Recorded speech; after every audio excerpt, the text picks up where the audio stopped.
পাকিস্তানের বান্নু সেনানিবাসে আত্মঘাতী বোমা হামলার ঘটনায় অন্তত ১২ জন বেসামরিক ব্যক্তি নিহত হয়েছেন।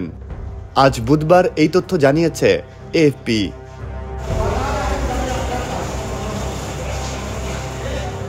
মঙ্গলবার সন্ধ্যায় সেনানিবাসের ওই এলাকায় দুটি বিস্ফোরক ভর্তি গাড়ি ঢুকে পড়ে। তার পরপরই ঘটে বিস্ফোরণ। মাগরিবের আজান ও ইফতারের সময় এই ঘটনা ঘটে। বিস্ফোরণের পর সেখানে বন্দুকযুদ্ধ শুরু হয়। প্রধানমন্ত্রী শেহবাজ শরীফ এই ঘটনার নিন্দা জানিয়ে বলেন, কাপুরুষ জঙ্গিরা পবিত্র রমজান মাসে নিরপরাধ বেসামরিক ব্যক্তিদের ওপর হামলা চালিয়েছে, তারা কোনো ক্ষমা পাবে না। খাইবার পাখতুনখোয়া প্রদেশের বান্নু জেলায় এই হামলা হয়। এটি দেশটির সাবেক স্বশাসিত নৃগোষ্ঠীর এলাকা সংলগ্ন। নাম না প্রকাশ করার শর্তে এক নিরাপত্তা কর্মকর্তা এএফপিকে জানায়, নিহতদের মধ্যে ৩ শিশু ও ২ নারী আছেন।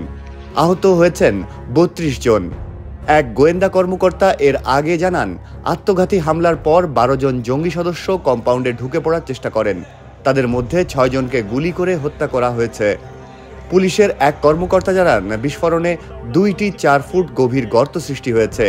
এতে অন্তত ৮টি বাড়ি ক্ষতির শিকার হয়েছে। হামলার দায় নিয়েছে হাফিজ গুল বাহাদুর নামের একটি সশস্ত্র সংগঠন।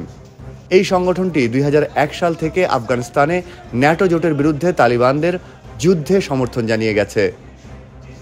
সংগঠনটি একটি বিবৃতিতে জানায়, আমাদের যোদ্ধারা একটি গুরুত্বপূর্ণ লক্ষ্যবস্তুতে ঢুকে পড়ে এবং এর নিয়ন্ত্রণ নিতে সক্ষম হয়।